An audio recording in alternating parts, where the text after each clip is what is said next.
ခ ခိုင်မြဲစွာရပ်တည်နေတာကိုတွေ့ရပါလိမ့်မယ်ဆိုလိုချင်တာကကျမတို့ရဲ့အိမ်ထောင်ဘုရားသခင်အုပ်စိုးတဲ့အိမ်ထောင်ဟာစာရံဘလို့မှဖြစ်စီတော့မဖြစ်စီနိုင်ပါဘူးဒုတိယတစ်ချက်ကတူညီတဲ့ဒီလိုဖြစ်ပါလေအိမ်ထောင်တစ်ခုဒီဆောက်တဲ့အခါမှာဒီအိမ်ထောင်ဖက်နေရောက်တာလူမျိုးတူဘာသာတူဖြစ်ဖို့အရေးကြီးပါတယ်ချစ်တဲ့တစ်ခုခုတည်းကြည့်ပြီးတော့ရေးရှင်ကြည့်ရင်ဒီလူမျိုးတို့တူတဲ့အတွက်ကြောင့်လူဦးနဲ့မိဘဆွေမျိုးများရဲ့ကြားမှာစိတ်ချမ်းသာစရာအခက်ခဲပြဿနာများစွာကို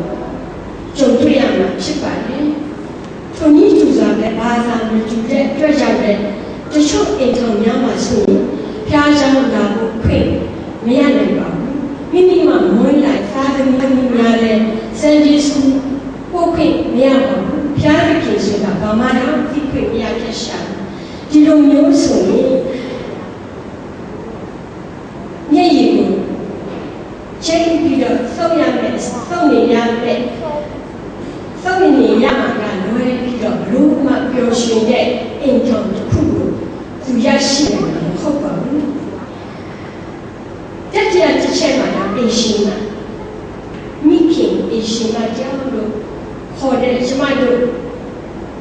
အိမ်ရဲ့ဘယင်ကကျမတို့အိမ်ရှင်ကများဟာပျော်ရွှင်တဲ့အိမ်ထောင်တစ်ခု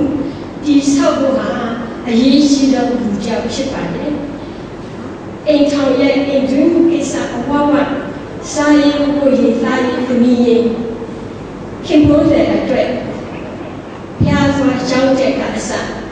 ကိစ္စကြီးတယ်လို့ဆိုဒီအိမ်ရှင်မကပဲဥဆောင်ဥရွယ်လှုပ်ဆောင်ရတာများပါတယ်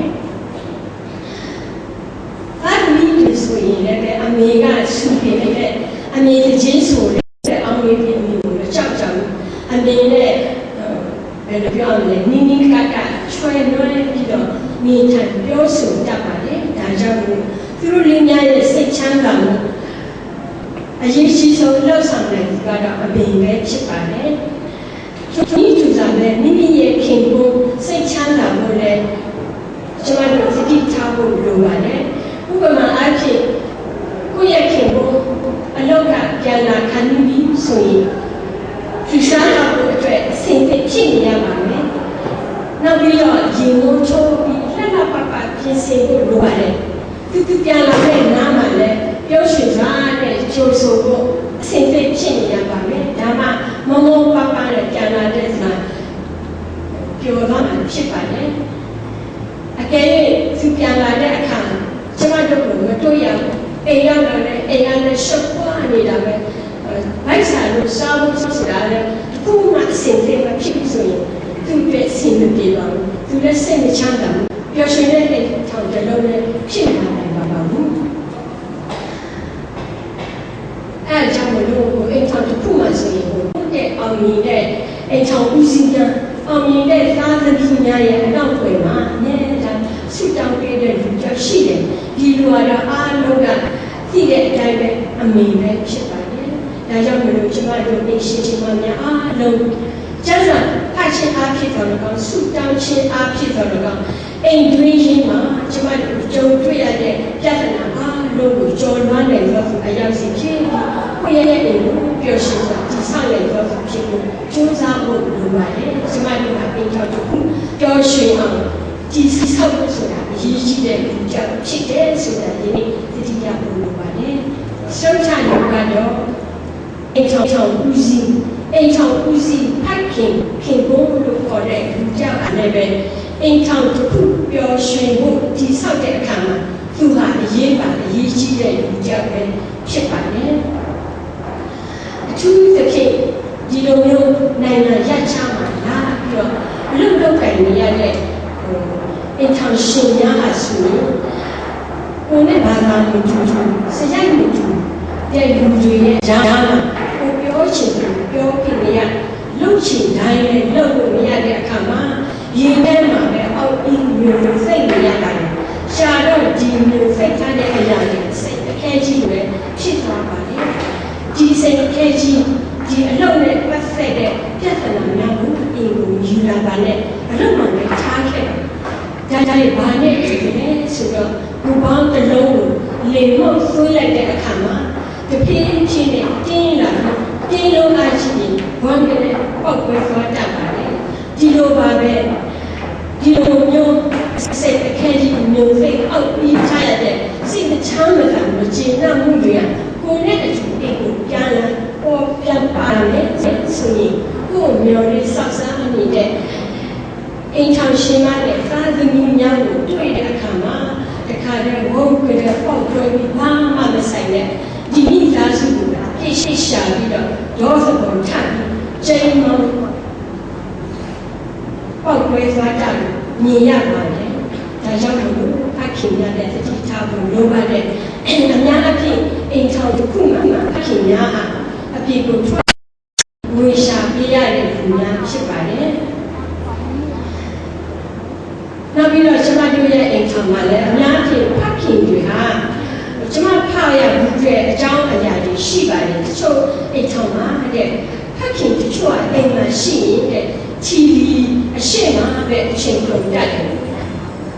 နောက်ပြီးအကယ်၍စနေတနင်္ဂနွေလိုမျိုးသူတို့အားလာတဲ့ရက်တွေမှာဆိုရင်လည်းအိမ်မှာရှိရင်သူတို့လုပ်ရရှိတာတွေကိုသူတို့လုပ်မယ်ဒါမှမဟုတ်ဘူးဆိုရင်လည်းပေါင်းစည်းများတဲ့ပြင်ထွက်တဲ့ကိစ္စရှိနေတယ်သူတို့သွားမယ်ကောဖေးစရာရှိနေတယ်တွားရိုက်အိမ်မှာရှိတဲ့အခါမှာဆိုရင်အိမ်နေတယ်အိမ်နေတ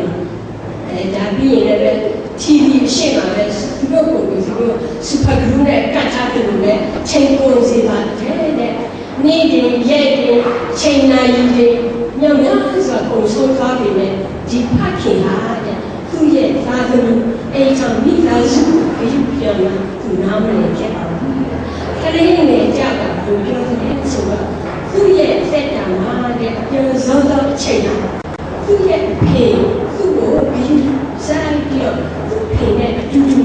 နေရတဲ့အချိန်ပဲဖြစ်တယ်လို့ပြောပါတယ်အဲဒီချို့ဖေများကြတော့လွတ်တဲ့အခါမှာလည်းသူ့ရဲ့သားနဲ့သမီးတွေကိုဟောပြီးတော့အတူတူကပျော်ပျော်ရွှင်ရွှင်အလုပ်လုပ်တတ်ပါတယ်တဲ့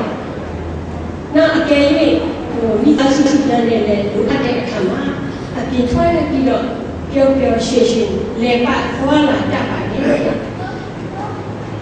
ပျော်ပျော်ရွှင်ရွှင်နဲ့မိသားစုစားသောက်ခြင်းဝိုင်းဖွဲ့စကားပြောခြင်းများကိုလုပ်တတ်ပါတယ်ခက်ခင်လို့ဆိုတာဘုရားသခင်ကနေပြီးတော့အိမ်ထောင်ဦးစီးအဖြစ်ခံထားတဲ့လူများဖြစ်ပါတယ်ဒါကြောင့်မလို့ကိုယ့်ရဲ့အိမ်ထောင်ကိုယ့်ရဲ့မိသားစုကိုယ့်ရဲ့သားသမီးများကိုဖခင်တရားမှာဝင်ရောပြီး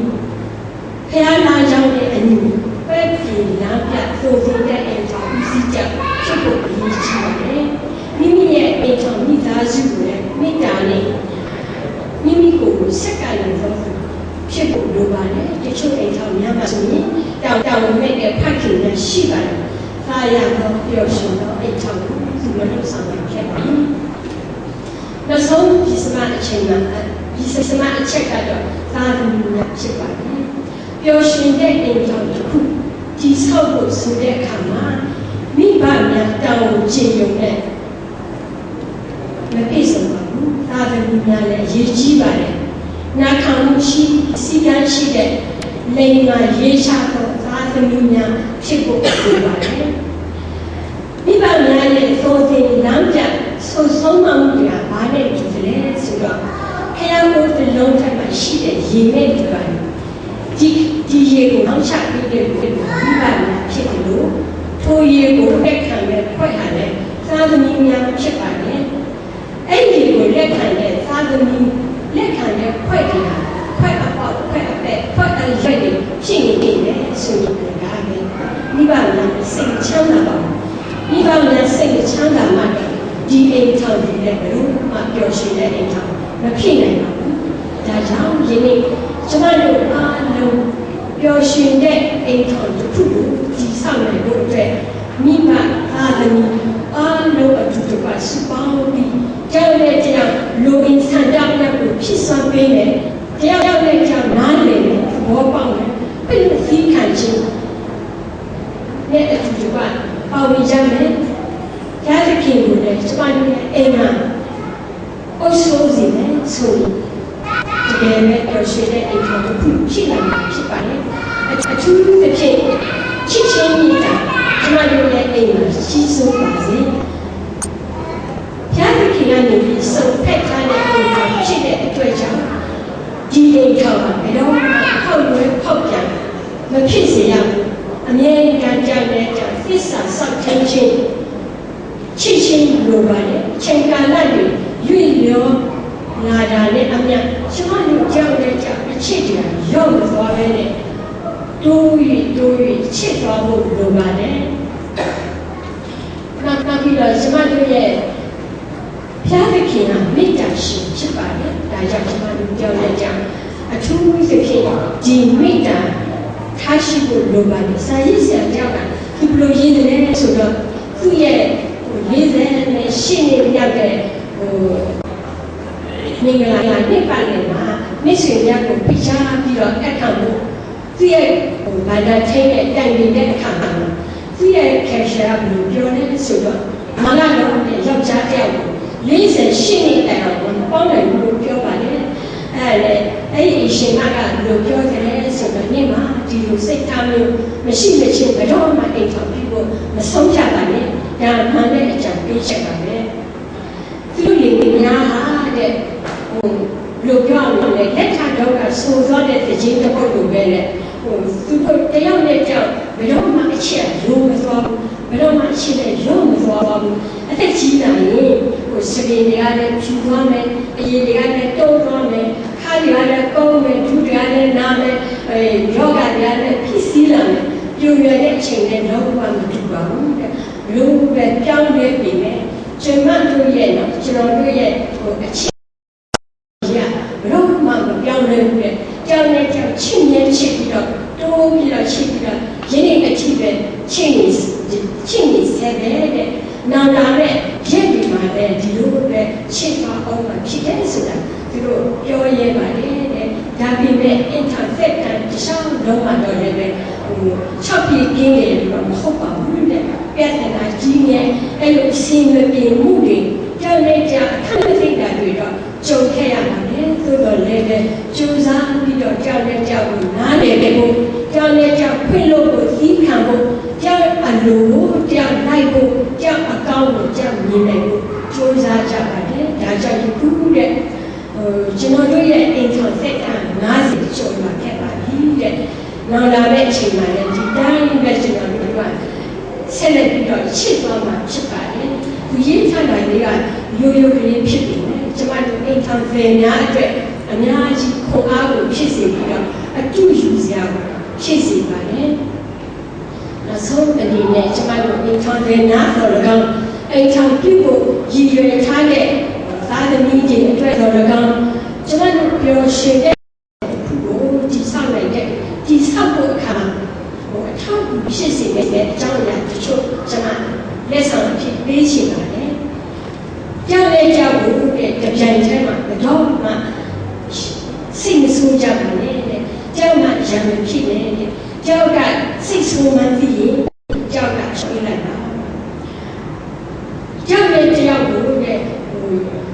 ရှယ်လောင်စွာပေါ်ဖြစ်ပြောဆိုတာတော့ဆယ်ရင်တိတ်ထွာတာတော့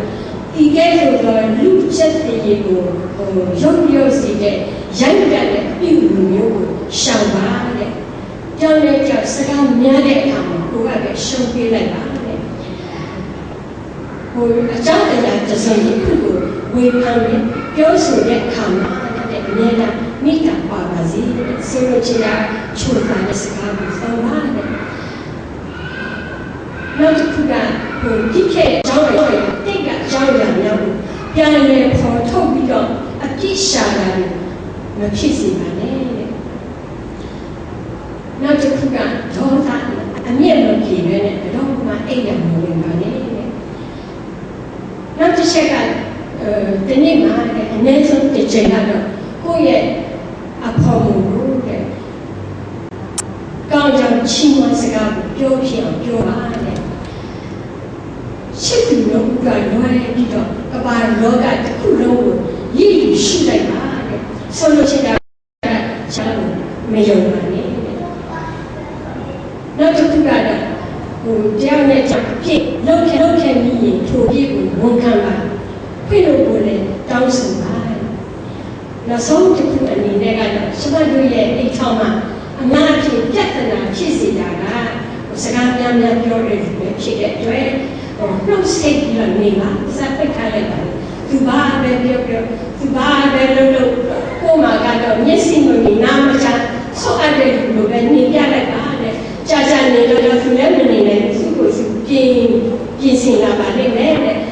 ကျမတို့လည်းပဲသာရတဲ့အိမ်ကိုပိုင်ဆိုင်ရမှာဖြစ်ပါတယ်ပျော်ရွှင်သာရပြီးတော့အောင်မြင်ကြည်ပြင်းသောခရိယာအိမ်ထောင်ကိုအားလုံးပဲတည်ဆောက်နိုင်ကြပါစေလို့ကျမမေတ္တာပို့ပါတယ်အားလုံးကိုကျေးဇူးတင်ပါတယ်